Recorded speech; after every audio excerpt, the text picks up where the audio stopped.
Namaskar. Hello and welcome to PGurus channel. Tuesdays 8 p.m. is Dr. Swamy time, Ask Swamy. And today we are going to talk to Dr. Swamy about his life experiences as a politician, where he has done yeoman service to the country, never really looking for any gain out of the initiatives that he has picked up. And yet, when it comes to give credit, unfortunately, there is someone always waiting in the wings to snatch that. And this is not one time, this is not one party, it's been across the spectrum. And yet the man soldiers on. He's 82 years young, and he is the member of Rajya Sabha. Formerly he was a Union Minister of Law, Commerce and Justice. Let's welcome Dr. Subramanian Swamy. Dr. Swamy, namaskar and welcome to PGurus channel. Sir, you are muted, sir. Yeah, thank you. You're okay now. Yeah, you're okay now. You're okay now. Yeah. Okay, just a minute. It wants me to restart. I'll say not now. Okay. Well, my PGurus has always found very attractive titles for speaking. Your programs are highly successful, and I find one of the reasons is you have very attractive headlines for the program. So this is one which is, a lot of people have shown interest in listening to. Credit snatching is a disease because it's basically something that somebody else can do but you can't do, and yet you want the glory of having done it. Now, this has gone on for centuries. I remember when I was a student of mathematics, I was told that calculus, which is widely held to be invented by Newton, actually, I was told that it was in the class that it was a German scientist, a mathematician called Leibniz, who had invented it. He had corresponded with Newton, and Newton then passed it off as his own. Well, later on, I found that actually the person who first corresponded with calculus, much before Leibniz wrote to Newton, was Bhaskaracharya in India. And nobody's given him credit. Even today, our governments are not giving him credit. And in fact, he definitely deserves the credit for having invented calculus. We found in others also, from India, rocket, for example. But there's acknowledgement has started. If you're supposing there's a book called 1, 2, 3 Infinity, written by a man called George Gamow, biggest bestseller. And he starts by saying that it was the Hindus who discovered rocketry. And they discovered the propulsion system, and the credit really goes to them. In fact, they used it in battle. And the battle, actually, he quotes actually the battle where Tipu Sultan, on behalf of the Mysore Raja, who was a Hindu, he waged a battle against the British, and he used rockets. And Gamow describes that those rockets were picked up from the battlefield and taken to England. And then they did what they call as reverse engineering and were able to create rockets. So the rockets that British began using in India in the late 19th century were actually reverse engineering rockets. And so India was, again, the inventor. Even within their own country, in England, for example, we are in calculus taught something called the Maclaurin series. Now, Maclaurin series is widely used for taking a complicated equation or a complicated compound in algebra, and then bringing it into breaking it down into a series, and then therefore it becomes easier to calculate. But Maclaurin had no knowledge of mathematics. So how did he come up with this Maclaurin series? He was in fact only a printer. And the genius was a man called Stirling, but he had no money. So he sold his research to this printer, who, in order to get status, passed it off as his own. I mean, we have lots and lots of these cases, and over the years, slowly in American system, particularly, and thereafter the British system, the German system, they began moving towards acknowledgement, and in fact, the patent system, of which you, Shri Iyer, should be proud of. We got, I think, 37 or 38 patents, which people can't copy, and if they copy, there'll be a criminal prosecution for copying. So today we are in a much better position in protection, but still, in social sciences, we haven't been able to do it, and the worst is in the area of politics. So before I go into specific recent in which I've been affected, I think I should stop here and ask you if you have any questions about what I've just said. Dr. Swamy, actually, you have set the stage very well. In fact, the reason why United States is so far ahead in terms of being able to do cutting-edge research is the fact that its intellectual property system is very, very strong. And that once you have a patent, you have a patent. They call it patent here, also called patent elsewhere. And I've had some very interesting experiences when I'm asked to defend my patent and how I get quizzed and so on and so forth. Luckily, so far, I've been able to win all these situations where, they would put me on the stage. There were two of us, the key technical people who did most of those 37 patents, and the other person was a white American, and I was a brown. And guess who always got called up on the witness box to explain? It was always I. So that's okay. This is one of those things. Lawyers have every right to call whomever they want. The important takeaway, Dr. Swamy, from all this is that credit where credit is due is extremely important. And you've also mentioned the name of the inventor, Stirling. Sir, Stirling invented an engine. To this date, nobody has beaten its efficiency. It uses hot air, believe it or not, sir. Hot air, cold air. The hot air will push the piston. Once the hot air escapes to the outside, then it pulls back because there's a vacuum created. Again, you heat it, it pushes out. So you see the push-pull, which can in turn become, start rotating a wheel. So Stirling had this engine and is an amazing character. There's one other person from whom a lot of credit was snatched. That was the inventor called Nikola Tesla. And I can tell you stories and stories and stories about it. We all revere Thomas Alva Edison, the inventor, but once you start looking at their battles, it's a story for another day. Dr. Swamy, but the viewers are probably interested in your experiences as a politician. Yes, you take up a cause. You take up a cause which is in the public interest. And I'd like you to regale us with some of your stories. I want to mention a few perhaps less known things, but sir, I leave it back to you, sir.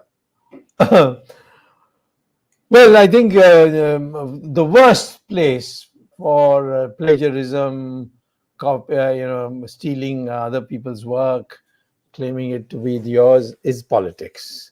It's totally uncharted. There is no law. You, at least as scientists, have now Patent Act, and even in the commercial area, you have the WTO, and you have a whole lot of other things by which you can take, you have invented something or you have brought a new model and somebody copies it. So there's a lot of safeguards.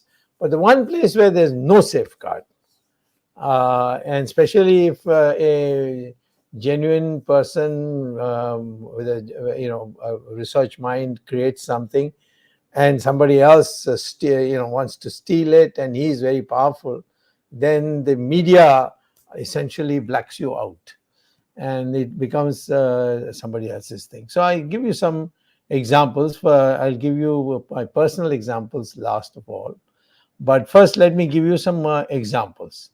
Take the question of who built the nation. Now, of course, a lot of changes have happened in the last 20 years in terms of new generations learning facts, and the availability of internet and so many things have made a lot of difference. But when I was a school student, we thought that India was put together after Gandhi, Jawaharlal Nehru.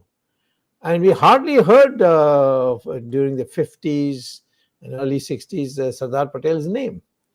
In fact, I was shocked to see when I, as a minister, was asked by, and I was the senior most minister, so I had a lot of access to data and so on, secret files. And Chandrasekhar, who was the prime minister, one day told me the Republic Day is coming, and so we have to give some Bharat Ratna. So could you suggest some names? So I said, I can suggest some names, but let me first see who all have got it so far, so that I don't suggest somebody who's already got it. And I was shocked that both in the, which was of course cured by the previous VP Singh government, but both Ambedkar and Sardar Patel had not got Bharat Ratna. Now, Sardar Patel was extraordinary, you see. In fact, I saw the files, and I was surprised to see that Jawaharlal Nehru nominated himself when the Bharat Ratna was initiated. And Sardar Patel's name was proposed from below in the files, and then it was cut out. I mean, I can't believe the contribution of Sardar Patel, which only people are now realizing. You know what? The British played dirty mischief with us. They not only partitioned our country, but they also told each of the kings that you are now free country. We came and we took it over, took over your kingdom, and we didn't replace you. You continued to be king, but the regent we appointed there, he ran your government. And so now we are saying we are going. So you're all free countries. You decide if you want to go to Pakistan, you decide if you want to go to India. And Sardar Patel, in those days, he was in fact becoming quite ill also. He met, there were 600 kingdoms which were created. And if they all had remained as independent kingdoms without merging into India, India would have looked like a moth-eaten piece of cake, you see. Holes, or like Swiss cheese or something like that. And Pakistan would have looked much better. But anyway, the fact is that Sardar Patel devoted himself to meeting each king and using the old Sanskrit phrase, Samadama Bheda Dand. Some he threatened, some he cajoled, somebody bribed, In the end, out of 600 independent kingdoms, he had almost 500 who were merged into India. And one or two places, of course, he had to use force because the king agreed, and then he didn't agree, and there were a lot of problems. And Kashmir, Sardar Patel made the king sign the instrument of accession. Now, let me explain this instrument of accession. It was originally created by the British in their 1935 Indian Constitution. The British had brought a constitution which was British India, and there they had recognized the kingdoms, but said that in the event in the future you want to merge into British India, then you have to sign something called the instrument of accession. And that same thing was utilized by Sardar Patel because we are not, the power to transfer was decided by 1947. That will be 1947, August 15. But the processes started on the March, April of 1947. So Sardar Patel spent an enormous amount of time talking to each of the kingdom and got them to sign. And they became part of India. He ultimately was left with only one, that's Kashmir, and Nehru said, I'm a Kashmiri, so give this at least to me. But Sardar Patel knew that he will do some mess with it. So what he did is quietly, this is something which has not come in the press, and I'm surprised that the RSS has also not played it up. It was Guru Golwalkar who was asked by Sardar Patel, and I've got the documents on it, Sardar Patel, to go to Kashmir and tell him that the Pakistanis are coming, they will take it over, and you better join India. And the king was hesitant. No, no, I've got my majority Muslims. I'll be in trouble. This, that. But by the time Golwalkar left and came back to Delhi, the Pakistanis had come very close to Srinagar, and therefore he hastily signed. He was even that time saying, "I'll sign it, but it doesn't mean complete merger." So then Sardar Patel said, "No military will go for you. You then deal with the Pakistanis." And so he got it done. So I'm saying here, did he get any credit? Even Bharat Ratna, he did not get till 1991, and a file initiated by Subramanian Swamy and signed by Chandrasekhar, Prime Minister of India. It is all on record. Of course, our government fell before we could hold a ceremony, so Narasimha Rao held the ceremony.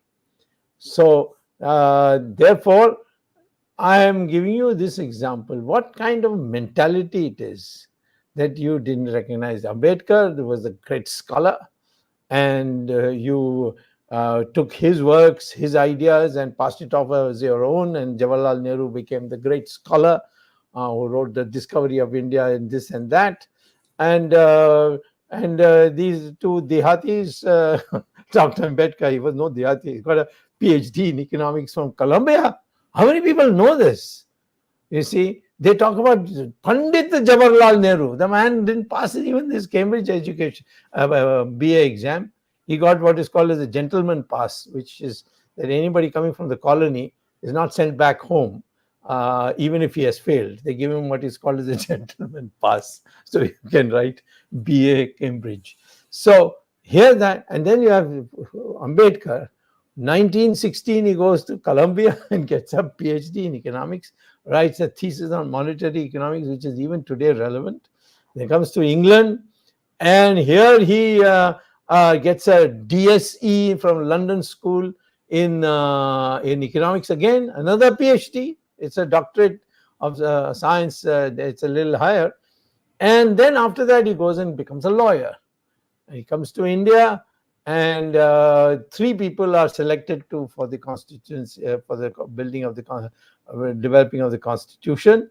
The president of the Constituent Assembly, Rajendra Prasad, the chairman of the Fundamental Rights Committee of the Constituent Assembly, that is Sardar Patel, and the person who would pilot the bill of the constitution and accept and deny amendments, the most hard task of all, Dr. Ambedkar. And Dr. Ambedkar, such a patriot, when the last minute, when everything was set and the thing was going to the printer, Farooq Abdullah, Sheikh Abdullah came running to Dr. Ambedkar, say that Nehru's asked me to put in Article 370 in the into the Constitution. And you know what Ambedkar said? Me put in Article 370, as you call it? I am not a traitor. I will not touch it. I will not move any such thing. And do you know that ultimately it was a crisis and whether the Constitution was adopted? So they bypassed Ambedkar and got Gopalasamy Iyengar, who was then regent in Kashmir, to bring a bill which was opposed by everybody. But Sardar Patel got up and said, Nehru has told me that as long as the matter is not admitted for hearing in the UN Security Council, we'll keep it. After that, we'll scrap it. So that's why it was used in the Constitution as temporary provision regarding the state of Jammu and Kashmir. Jammu and Kashmir had merged into India because Sardar Patel got signed. So coming back, I will begin by saying that we have been so unfair to the people who liberated our country. Even today on Savarkar, all kinds of stories are you want me to tell you stories about Jawaharlal Nehru and Mahatma Gandhi? One must understand the larger contribution. I am not saying that Jawaharlal Nehru is a traitor. I dislike him intensely as a personality, but he did participate in the freedom struggle, and in his own way he contributed, not as much as people say, but certainly something. But there were people who have also contributed who are not remembered like that: Rajagopalachari, Jai Prakash Narayan. And so what we have found is that the totality of the achievement of our independence has gone to Jawaharlal Nehru, and that is part of the snatching. So this is how we start. Now, you come down to more recent times when I've been in politics, and before I do that, maybe you can put in some words so that I get some inspiration to talk about the present.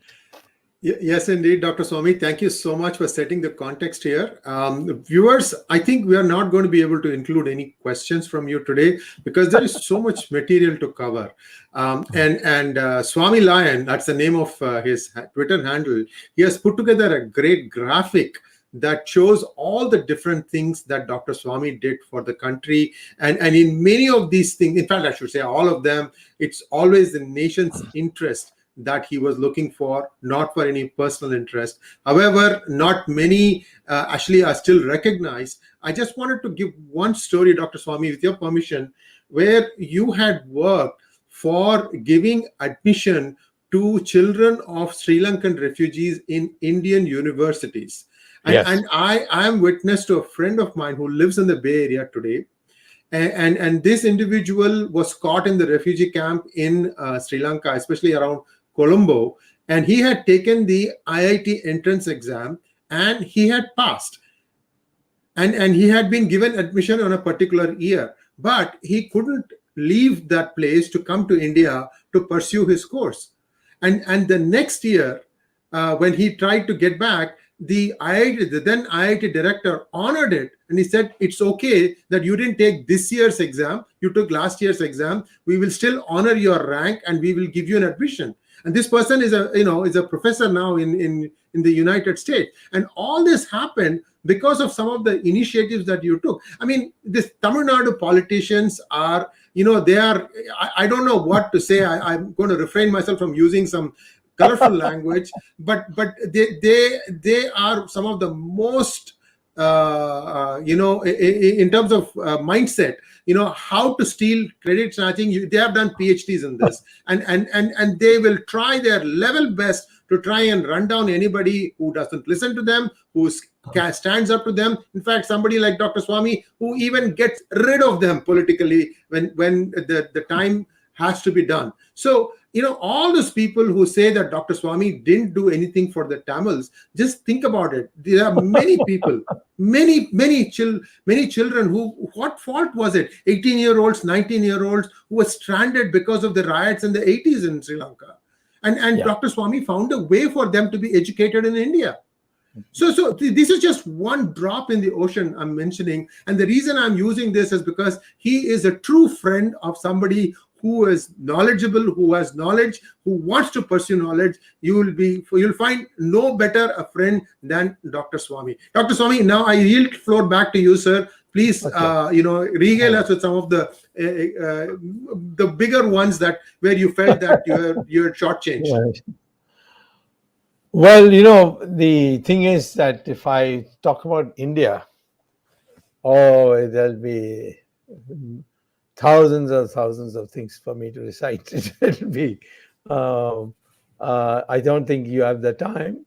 And but let me take some big ones, big whoppers. First of all, for the DMK, there was always a special hatred for me because I was what is called as a Brahmin. Now, of course, I qualify to be a Brahmin because Lord Krishna in Gita says that Brahmin is one who is a Jnani, and certainly I got a PhD, a genuine PhD, not a fake one. And I've been a professor. I've done research papers which are now world class, and even one with jointly with Paul Samuelson in index numbers, which is considered classic. It's there in every course reading. And second is a Tyagi. I'm a Tyagi because I gave up America. I gave up getting a good job in the companies in India. I just chose not to be advisor and things like that in uh, uh, in uh, uh, um, in advisor. Excuse me, I had to take a phone and I took it. So therefore the issue is this. um, uh, Despite being qualified to be a Brahmin, I have never boasted about being a Brahmin. I never flaunted about being. But the DMK considered me even more dangerous because of that. If I had been a traditional Brahmin with this and with my chutia and so on, they would have had found me easier to caricature me. And so anything I did, they didn't want to give me credit. So I'll give you some examples. And this included, by the way, Jayalalitha as DMK chief also, ADMK chief also. One is I did this Mullaperiyar thing.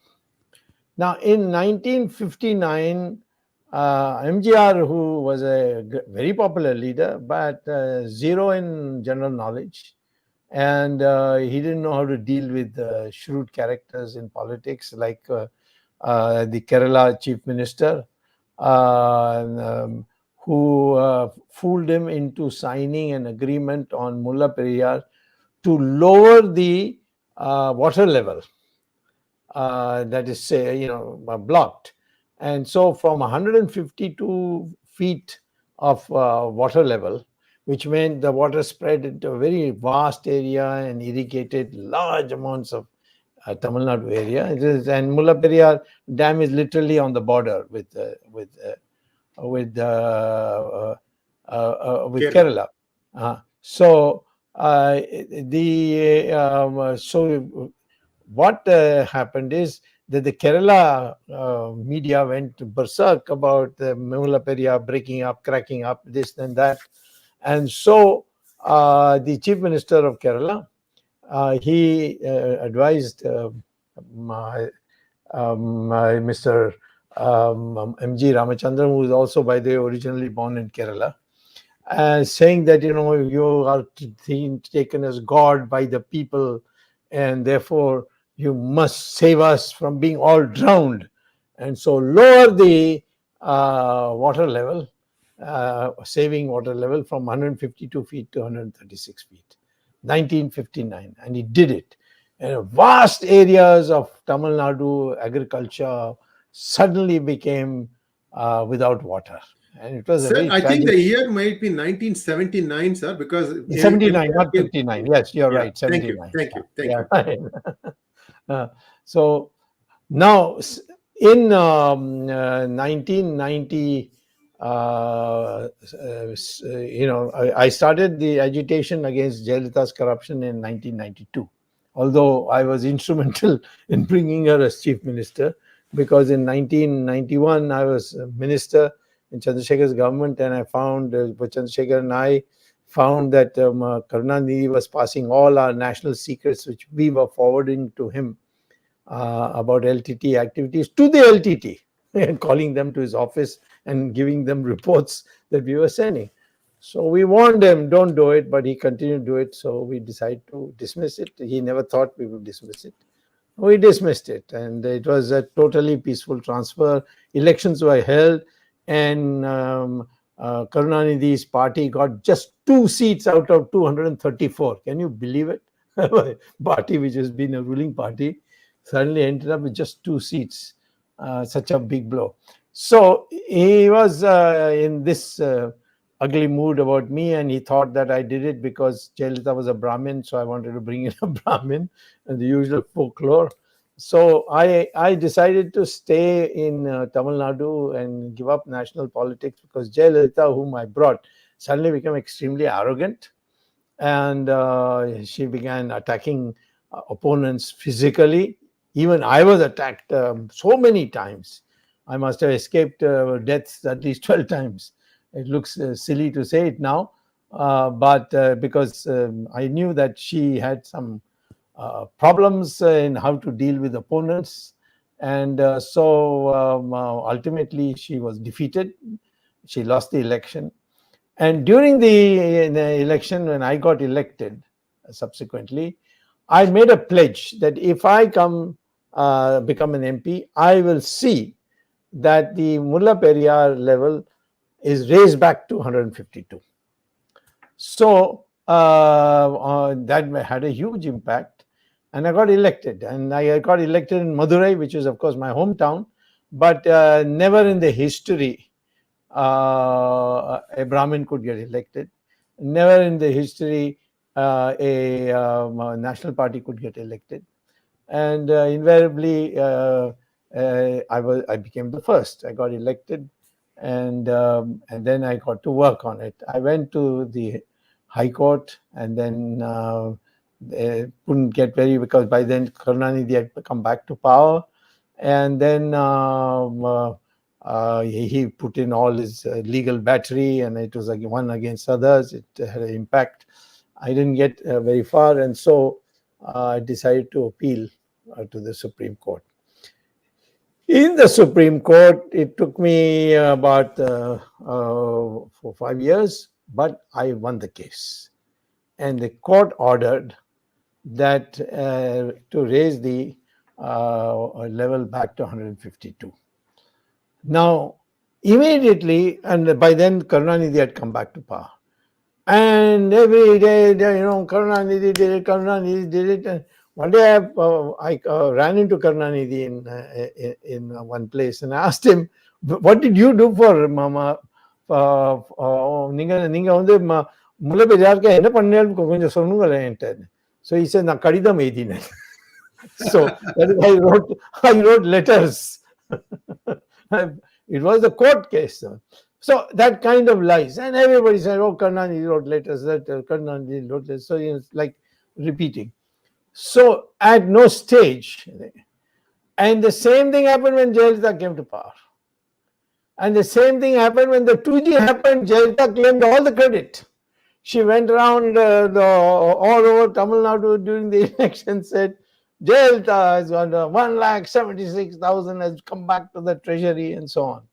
So I think the Tamil Nadu politics is entirely based on preying on other people's activity, achievements, and or if they don't have achievements, they do fraud. So this is an example where it was so blatant that here's a man who goes to court and it's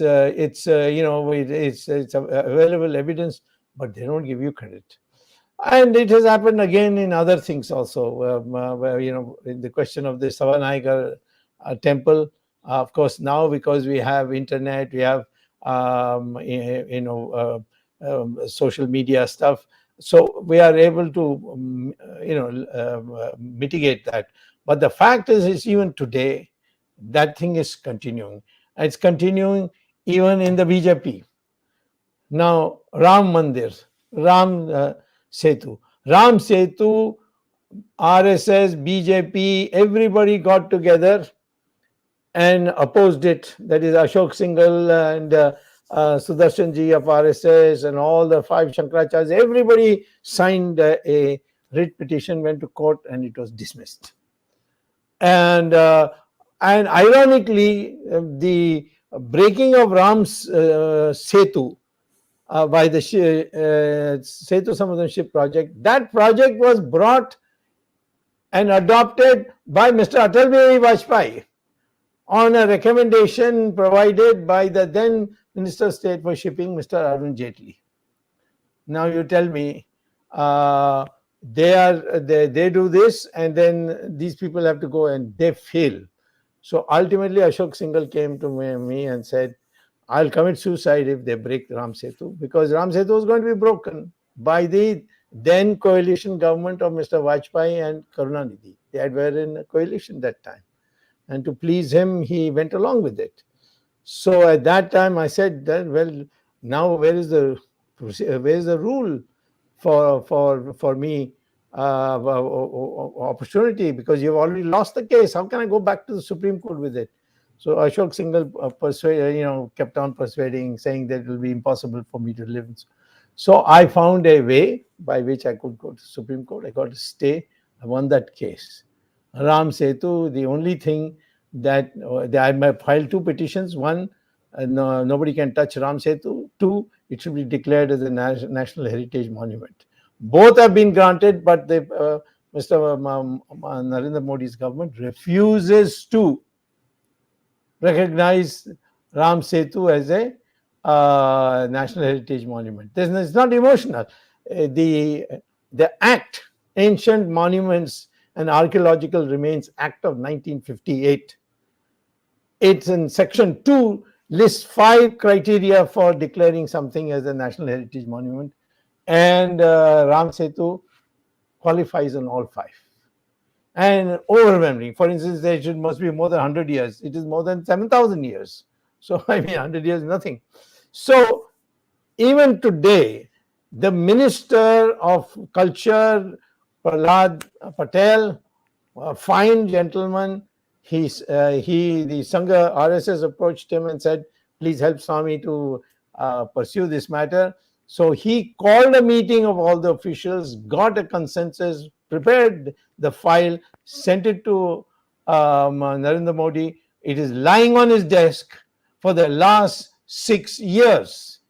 And the minister who sent the file has been removed from his ministership. So, what is the problem? That perhaps it could be nothing else but jealousy. I should get credit. Same thing with Ram Mandir. People don't know that Ram Mandir's litigation started at the Allahabad High Court as a property dispute. The Hindus sadhus wanted that they were the trustees and it should be given to them. And the Muslims said, no, this is Waqf board property and we can't part with it. And Allahabad High Court, after 26 years, decided that it should be partitioned. It was not acceptable to both. They came to Supreme Court. For 7 years, Supreme Court refused to hear the matter. And then again, Ashok Singhal came, I'm in my last years, please help me. He held a press conference and declared, I've asked Swamy to take over from where I'm leaving off. And so I don't know what to do. And suddenly the idea came to me that why I don't go by another route. And that route was that my faith says Ram was born there. Can you challenge me? No, because it has been widely established by the Supreme Court judgments that faith cannot be questioned on the factual basis. There's no such thing. Otherwise, Bethlehem, how do you know that Christ was born in Bethlehem? It's pure faith. Somebody had a dream that he was born there and everybody's accepted it. So here also, it is faith that Ram was born there. If it is faith, then I have a fundamental right to pray there. And therefore, I want your bloody property issues. I want my fundamental right. I don't care whether Muslims have it or the Hindus have it, but I want to pray there. That's my fundamental right. And we have won on that basis. And of course, we also argued that mosque can be shifted. And in Saudi Arabia, they shifted. That's also been accepted. And mosque has been shifted to Faizabad. So after that, the Prime Minister has ensured I don't go anywhere where there is a function for Ram Mandir. He himself held a foundation stone thing. He kept me out. Not only me, of course, by the way. Also, Sri Ravi Shankar did a lot to bring Hindus and Muslims together on this issue. So, this is a malady, not of individuals, but a hangover from the period we were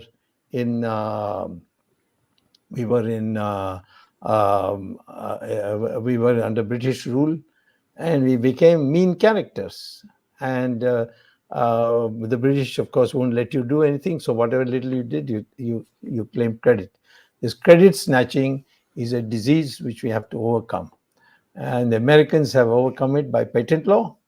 And we need to do it we have a patent law, but it's too weak and there are no enough, okay. But I think we should, in every, it's just I have a crowd. For example, in Twitter, there will be idiots who will come. They will be paid by the government, people in government, and they will claim all kinds of things, which is not true. And on those which are true will be put in the background. For example, China has now taken 4,000 square kilometers of your country. But does any newspaper say that? Does Mr. Modi say that China is an aggressor, is aggressed and taken out territory? No. Yeah, all media will say on the border, on the border. The problem is in the border. There's no border. The Chinese have crossed over and created a new border and a new law also saying that you can't question their border. So it is in this context where I think that credit snatching is a mental malady, and it should be from childhood instilled in people that never snatch the credit of anyone. This, our ancient Hindus used to say that over and over again. Never snatch the fruit of the hard work of somebody else. And that is something that we have to do. And I think you have made a great contribution by holding, for the first time, I don't think anybody else has held a TV program like this. I think we need more TV programs and expose those people who snatch credit and make it their own. Thank you very much, Dr. Swamy. I have one lingering question. I think it was 2015 or 2016. You were addressing a meeting in Mumbai. I was present there, and the question came to how to make the Indian judiciary act faster. And you had an excellent suggestion, which was that High Court judges, Supreme Court judges, they retire by the time they are 60 or 62 or 63, something like that. They have another 20 years of fruitful life that they can lead because of the longevity today, that you can have them dispose of the routine cases and let the Supreme Court judges only look at those cases where the interpretation of the Constitution comes into play, like the way it is done in the United States. Certainly, our judiciary is overworked, even though it's also overloaded. Dr. Swamy, this seems to me a very reasonable suggestion, a very workable suggestion. And can I enlighten our viewers? It's now 5-6 years since then. Has there been any movement in this direction, or millards are still sitting in their ivory tower saying we will choose whoever we want to choose, that nobody else can tell us how to appoint this appellate judge system, which in my opinion is a huge plus. This is personal, sir. I have been through courts. I have stood up to some of the hardest lawyers of United States, who all had only one goal: to tell that I am a liar, to prove in my own words that I was a liar, because then my patent collapses. I've been through this. I know what it means. Sir, is there any progress in this direction? When is India going to do this? Listen, there are many things which just requires one individual to do it. And that individual should be the law minister. I give you before this. What you mentioned is a issue of the dear to my heart. I've been propagating it quite a lot in private conversations. But when I was a minister, I discovered that in our civil procedure code, and civil suits take the longest time, there is something called interrogatory and discovery. America has it too. And the Americans have made that into a fine art.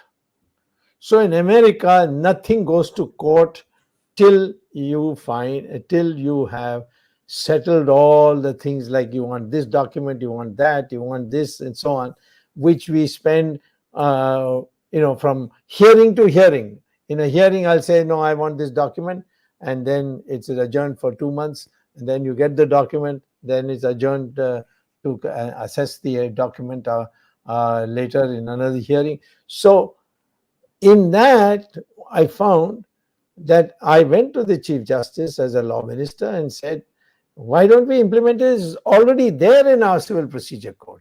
I'm not asking a new enactment. And you know what he told me?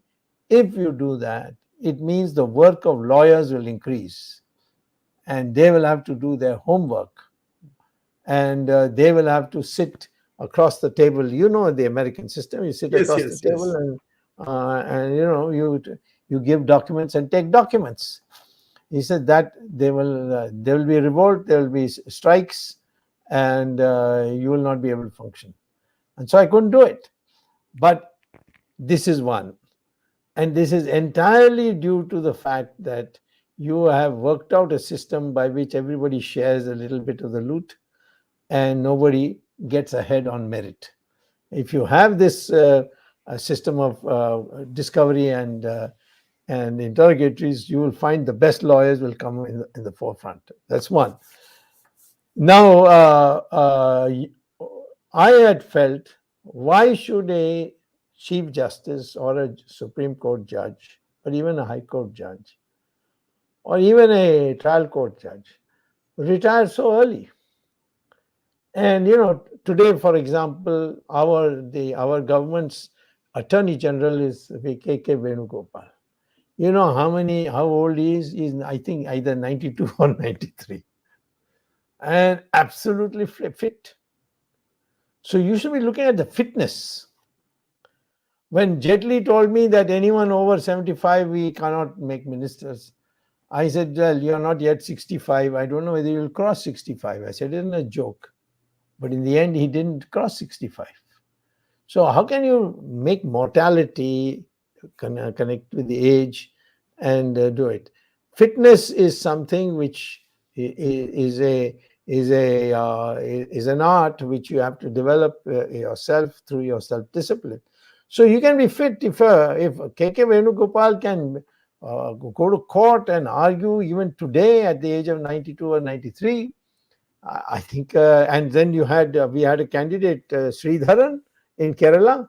He went campaigning everywhere like any of us.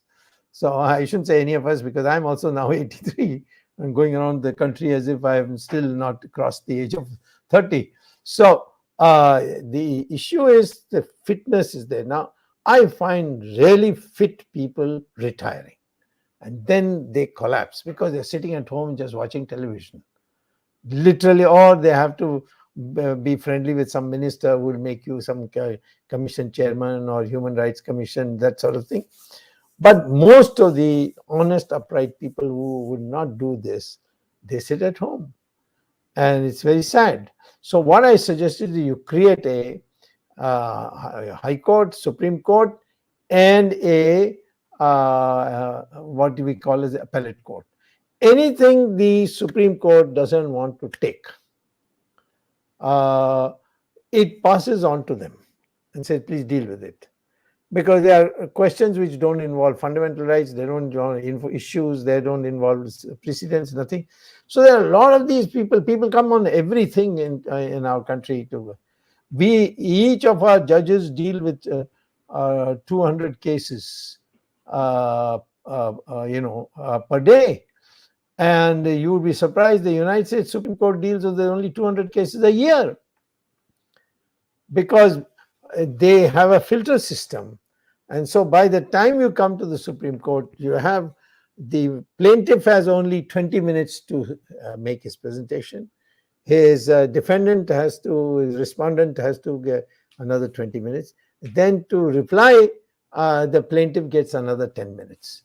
And then the entire court, here the court sits separately.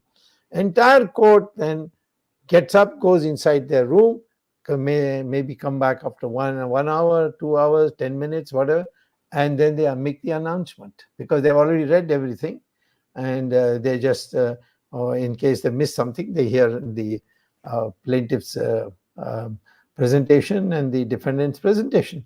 So that's an efficient system. So I'm saying for Indian system, first reduce the load. How every bench should be able to parcel this out, and there will be a very large number. Maybe you can have 1,000 people into and make them into courts of five, and send them to it.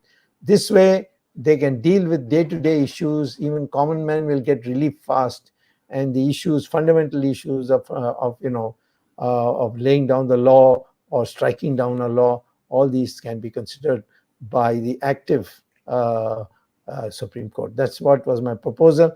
I couldn't proceed further. The vested interest too much. In the case of the discovery and the interrogatories, the lawyers put up a stiff resistance. I couldn't cross that. And here on this, it becomes difficult, because the government of the day wants fewer and fewer judges, because then it becomes much easier to have influence.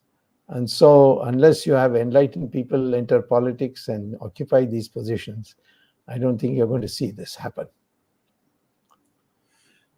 Thank you very much, Dr. Swamy. And viewers, don't think that this thing about the selection of judges for a particular case is unique to India.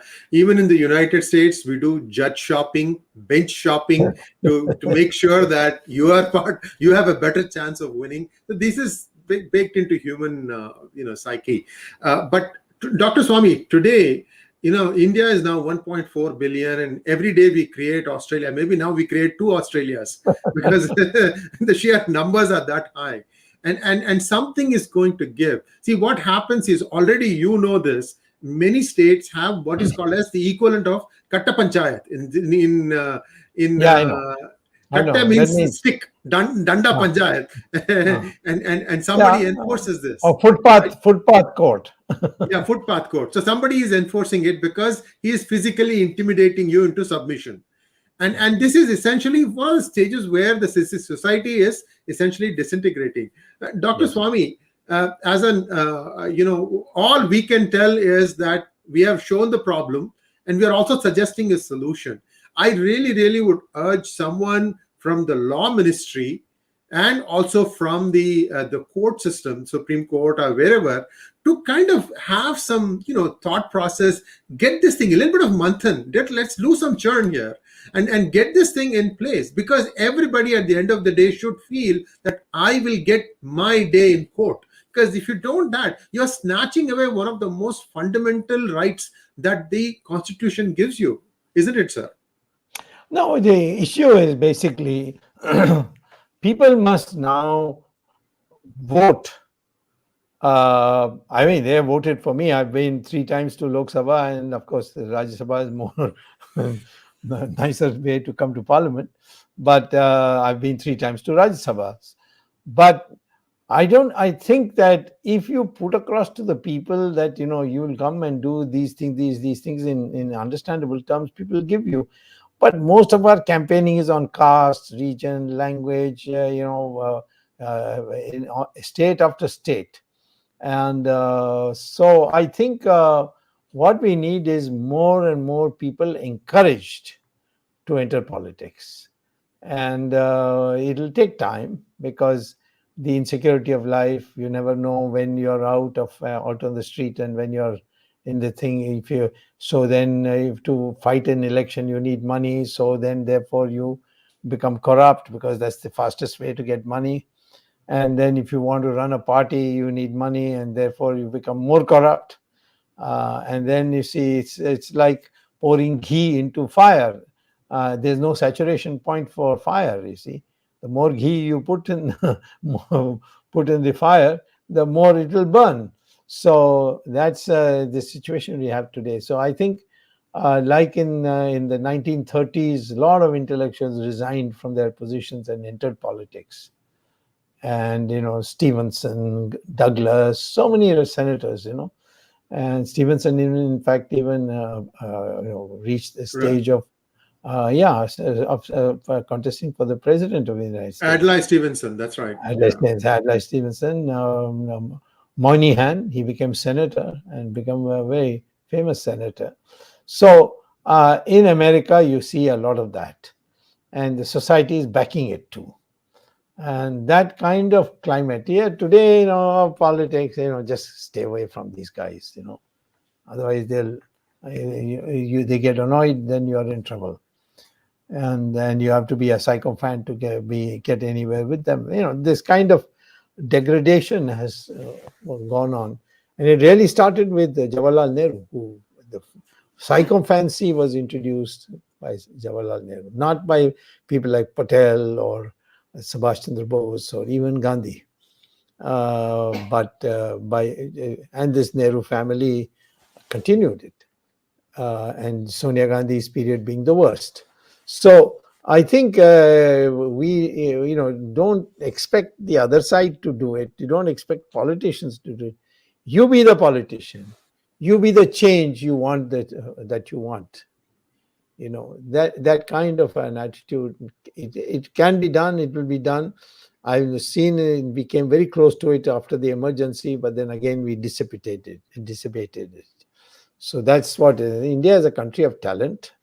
India has a long history of surviving, and I think it requires. And I think the Shankaracharyas and all these, they must also preach this and support people who come into politics, giving up their careers.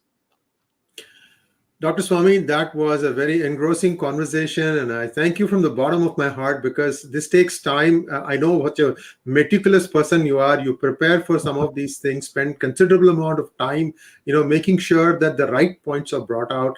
I feel very inadequate when I'm asking some of these questions. Then I always go back and say, should I ask a better quality of questions? That's a process. I'm still getting better at it. But sir, thank you very much once again. Viewers, we are sorry we can't take questions today, but I think the point, that takeaway here is credit must be given where it is due, because the person who does this thing, see, Dr. Swamy is like a modern day Rishi. He doesn't care whether somebody, gives him praise or somebody writes him down, because he knows it's doing some good for somebody. And but not everybody is in that kind of a state.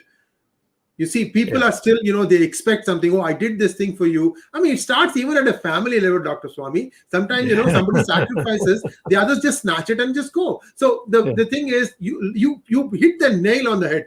As a child, we need to tell the child, look, if somebody else does something better, be effusive about it. Give them the credit, because sometimes you may not be able to do the same thing as the other one does, but you may have some other talent. So this thing has to really grow from a very small, very early years. And again, thank you very much, Dr. Swamy. Viewers will be back again with Dr. Swamy 2 Tuesdays from now. Namaskar. Namaskar.